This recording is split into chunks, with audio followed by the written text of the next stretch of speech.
नमस्कार। डॉक्टर हरि सिंह गौर विश्वविद्यालय की तरफ से मैं रूपेंद्र चौरसिया आपका स्वागत करता हूं।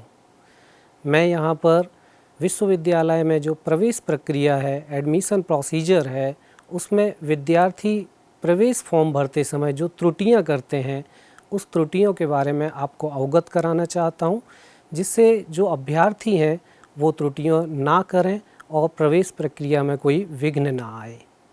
यहाँ पर कुछ बिंदु हैं जिनमें मैं आपका ध्यान फोकस करना चाहता हूँ। जैसे कि पहला बिंदु है सब्जेक्ट का चयन।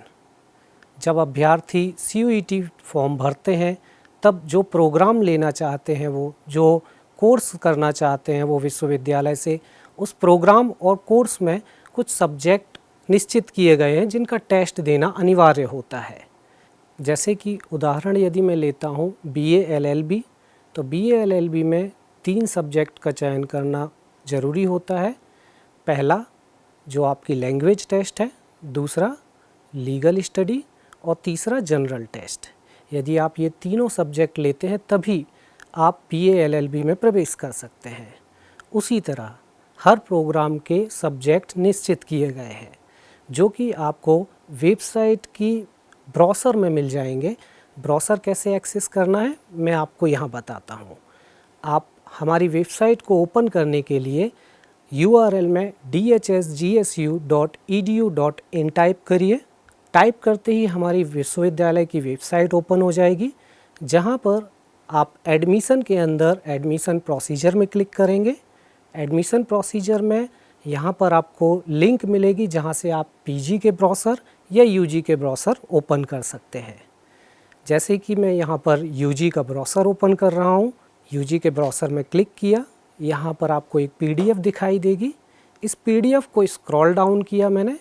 स्क्रॉल डाउन करते ही यहाँ पर आप देख सकते हैं कि BA LLB की जो कंडीशंस हैं, जो सब्जेक्ट की कंडीशंस हैं, वो सभी यहाँ दी गई हैं। वैसे ही सभी सब्जेक्ट की ये टेबल आपको दिखाई देगी। इस टेबल में एक तरफ प्रोग्राम है और दूसरी तरफ उसके लिए कंपलसरी सब्जेक्ट की लिस्ट है। यहाँ पर आपको ये ध्यान देना होगा कि किस कोर्स के लिए किस सब्जेक्ट का चयन करना ज़रूरी है। इसी प्रकार आप PG में के ब्राउज़र में जा सकते हैं। PG के ब्राउज़र में आपको ध्यान रखना होगा कि सब्जेक्ट कोड इम्पोर्टेंट है। सब्जेक्ट कोड जैसे कि 40 number code, 38 number code, 15 number code, जो भी आप PG में प्रोग्राम लेना चाहते हैं उस प्रोग्राम से संबंधित सब्जेक्ट कोड को सिलेक्ट करना कंपलसरी होगा। अदरवाइज़ आपका प्रवेश उस PG प्रोग्राम में होना संभव नहीं हो पाएगा। अगला मुख्य बिंदु जहाँ पर स्टूडेंट जनरली त्रुटि करते हैं वह है यूनिवर्सिटी का चयन करना। जब विद्यार्थी CUET का फॉर्म भरते हैं तो उसमें विद्यार्थियों की यूनिवर्सिटी का नाम सिलेक्ट करना होता है और वहाँ पर सब्जेक्ट चूज़ करने होते हैं। सब्जेक्ट की प्रक्रिया मैंने इसके पहले बता दी है आपको। अतः अभी यहाँ मैं यूनिवर्सिटी के नाम का सिलेक्शन बता रहा हूँ।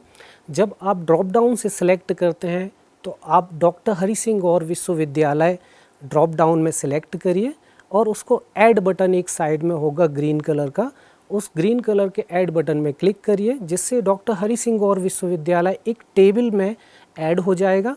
यदि आप विश्वविद्यालय को ऐड नहीं करते तो जब री रजिस्ट्रेशन की प्रोसेस होगी तब आपका नाम हमारे विश्वविद्यालय में रजिस्टर नहीं हो पाएगा। अतः आपसे निवेदन है कि जिस भी यूनिवर्सिटी में आप एडमिशन लेना चाहते हैं उस यूनिवर्सिटी का नाम इस टेबल में ऐड होना ज़रूरी होगा। तो इस बिंदु का भी आप मुख्य ध्यान रखिए।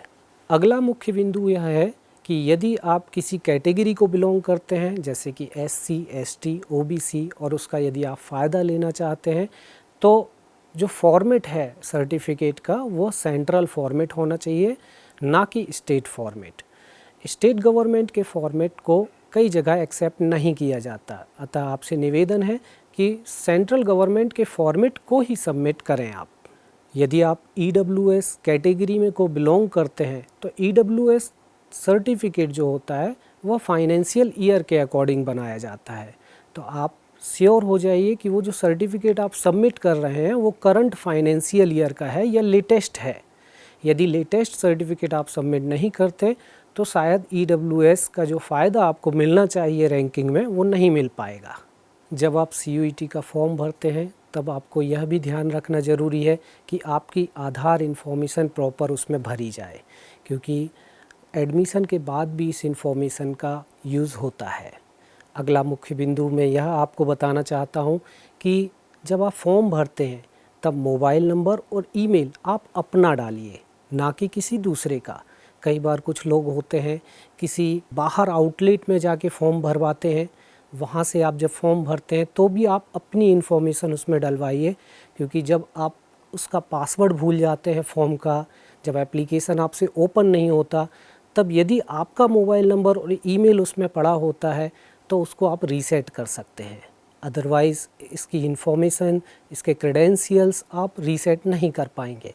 मैं आशा करता हूं कि मेरे बताए गए बिंदुओं को आप ध्यान में रखकर प्रवेश प्रक्रिया का फॉर्म भरेंगे। और इसी के साथ इस सत्र में जो प्रवेश प्रक्रिया है, जो एग्ज़ाम हो रहे हैं, उनके लिए आपको शुभकामनाएं। धन्यवाद।